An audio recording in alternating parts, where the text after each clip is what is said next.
you remember this? Hotbot. It's a search engine from the late 90s. Put a comment below if you've ever used this. I remember this when I was a kid. Anyway, this video has got nothing to do with that. But I do want to talk about YouTube, which is the second biggest search engine in the world. It generates a lot of traffic, it generates a lot of search traffic, and there's a tremendous opportunity for you as a podcaster to take advantage of that. So in this video, I wanted to debunk the myths and show you how you can move your podcast onto YouTube and how you can take advantage of the fact that it's the second biggest search engine in the world. Let's get started.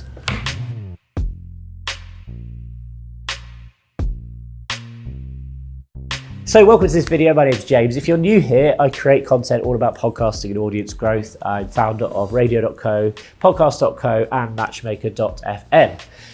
So in today's video, I wanted to talk about podcasting and how you can use YouTube as a way to get more listeners to your podcast and also open yourself up to a whole world of possibilities, because YouTube is the second biggest search engine in the world. Google's number one, YouTube's number two, and Amazon is actually number three. So the thing to remember when publishing your podcast to YouTube, and you can publish either the entire episode or you can trim it down into sections, it's up to you, I think is mostly how you actually title your episodes. Traditionally, you give your episode a number and you might say, interview with James Mulvaney, for example, if you were interviewing me. Now, if YouTube is a search engine, people aren't searching for interview with James Mulvaney, or some people might, maybe like 4, but really what you want to be doing is titling your videos in a way that it's going to attract traffic of people who are looking to solve problems or looking for information on a specific topic. So let's say you interview someone who's an expert in real estate, and specifically they know how to get mortgages if you've got, say, a bad credit rating or something. That is really, really specific. And if you can title your video and you can do a bit of research and find sort of videos that maybe are getting a bit of traction in that area, you can quite often siphon off some of that traffic into your podcast. So for example, let's say you do an interview with someone called John Doe, who's an expert in getting mortgages for people with bad credit. So rather than saying an interview with John Doe, you might title your video something to say how to get a mortgage if you've got a bad credit rating. Immediately, people who are searching YouTube for content relating to this, or maybe they're on another video which is similar, and you've got to remember that YouTube's algorithm will display kind of related content at the side. So what is the best solution to actually uploading your podcast to YouTube? Well, generally speaking, I recommend you split it into different sections, and you can title those videos with relevant titles and also descriptions based on the contents of each clip. I know this sounds like work, and I know you're thinking, well, it's much easier just to upload the entire episode. But in terms of audience retention, you want to be looking between maybe 5 and 10 minutes per video. So if you've got a podcast that's 40 minutes long, you might want to be clipping that down into 4, 5, or even 6 different clips. And as I say, titling each of those videos with the relevant keywords that match the topic of discussion within each section of your podcast.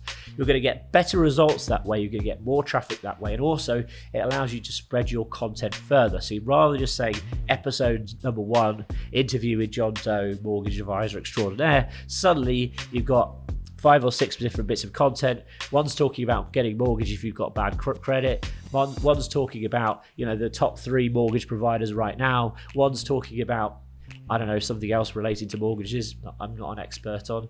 I'm sure there's lots and lots of interesting things you can talk about mortgages, by the way. So suddenly you've got this kind of wealth of content and knowledge that people could discover, and it makes it a lot more accessible, and it makes it a lot quicker and easier for people to digest your content and get use from that information as well. So here's some quick 5 tips on how you can maximize the YouTube opportunity that we're presented with. When it comes to titles for videos, actually start typing in that search bar. Start typing how to, or what do I do if, or something along those lines that relates to what you're talking about or what your guest is talking about. You'll then immediately see a bunch of suggestions. These are things that people are already actively searching for. So if you title your video according to one of those suggestions that comes up, it maximizes your chance of really getting traction for that search term.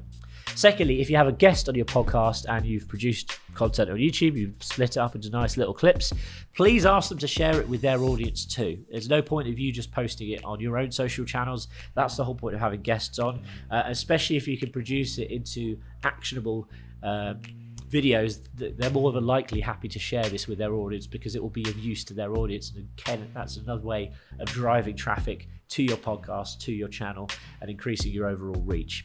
And finally, look at your analytics, okay? The good thing about YouTube is it offers much better analytics than, say, Spotify or Apple. You can see how long people have watched your videos for, you can see engagement rates, you can even see the demographic that are watching your videos, things like their age, their gender, and so on and so forth.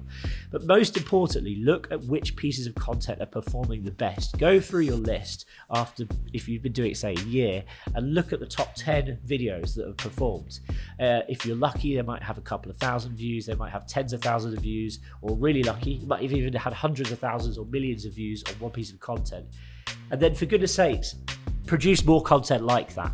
Don't necessarily do exactly the same content over and again, but think about ways that you can either produce content that's of a similar feel, of a similar vibe, or has a kind of a similar topic involved, or use a tool like Matchmaker.fm to go out and find guests who have got expertise in that area and interview them about things they know which will be of relevance to your audience. But that is really, really crucial. Keep an eye on your analytics and know what your audience actually want.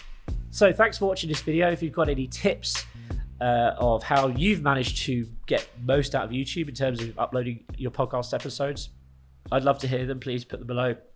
Likewise, always happy to take questions and comments. And finally, if you've enjoyed this video, I really appreciate a big thumbs up. Subscribe for more. I'll speak to you soon. Hey, wait, before you go, perhaps you're looking to start a podcast for your business. And did you know that most businesses make the same exact mistakes?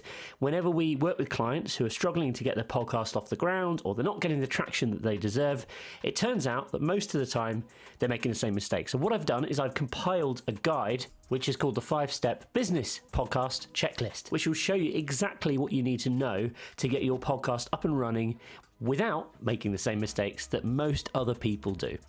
So you can download it for free at jamesm.com/podcast. That's jamesm.com/podcast. Go and grab your copy today.